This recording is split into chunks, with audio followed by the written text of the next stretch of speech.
Good evening, friends. Welcome back on Wednesday evening.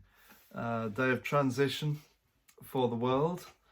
The US election hanging in the balance at this stage, and here in United Kingdom we are poised on the verge of a new lockdown tomorrow. So each of us is reckoning with that slight or not so slight closing in of our horizons once again, and the limitation on our freedom of movement, reacquainting ourselves with small spaces once again and trying to find our own freedom within those. So therefore this evening I just thought I might read to you from a book I picked up today. Actually, I've read G.K. Chesterton for about 25 years, and he's one of my great heroes, as I may have mentioned before, but I've never found before his autobiography, and actually I didn't know that he'd written one, and it was written right at the end of his life. Actually, in 1936 it was first published, so I'm really looking forward to reading it, and I'm going to read to you the first bit that I've read just this evening, and it really speaks into our situation, because he's writing about his childhood and the emergence of his own love of small spaces, both in the sense of his love of locality and his thoughts about Britain as an island, and what he calls a kind of local patriotism, which is it stems from childhood. I really relate to that immediately, and there may be something in this, despite or because of Chesterton's slightly florid style, which you might like or loathe. I really like it, but it's not everybody's cup of tea. But I think there might be something in this for you. So it's. I'm just going to read to you actually a page and a half of this. So settle back, get yourself a cup of tea or a glass of sherry. It's that time of day, and I'll read to you.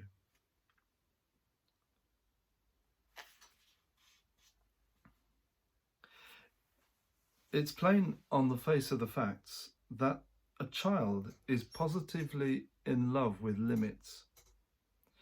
He uses his imagination to invent imaginary limits.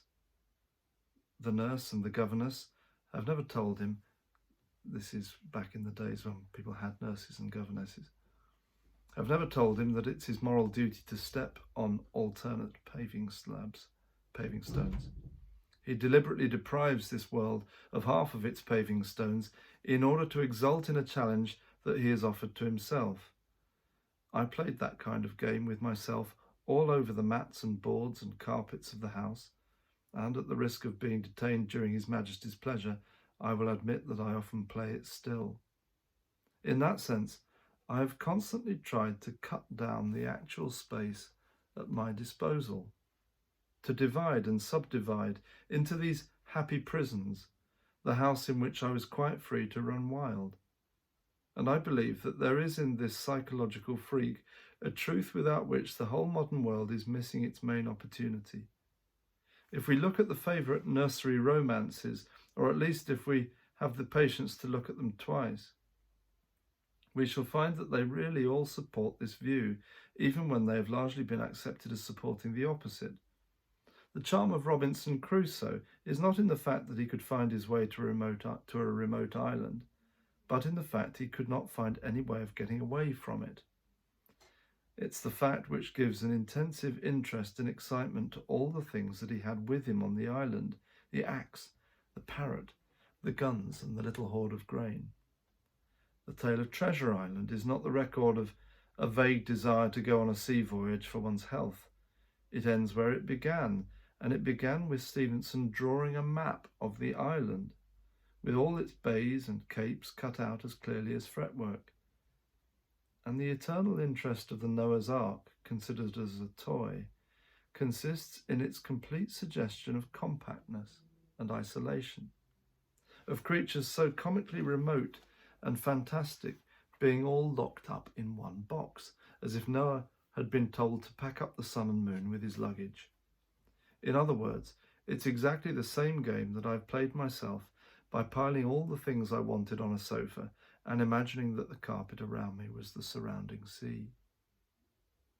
This game of self-limitation is one of the secret pleasures of life.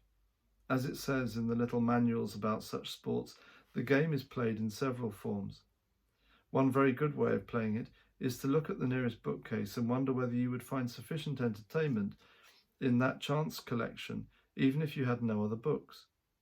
But always it's dominated by this principle of division and restriction, which begins with the game played by the child and the paving stones. But I dwell on it here because it must be understood as something real and rooted, so far as I'm concerned, in order that the other views I have offered about these things may make any sort of sense. If anyone chooses to say that I have founded all my social philosophy on the antics of a baby, I'm quite satisfied to bow and smile. Isn't that great? And then he just, as he goes on, he says, it's really relevant to insist that I do not know at what exact stage of my childhood or my youth the idea consolidated as a sort of local patriotism, by which he means the love of small places and their associations. Well, in whatever small places and associations you are this night, may God bless you as you go to ground.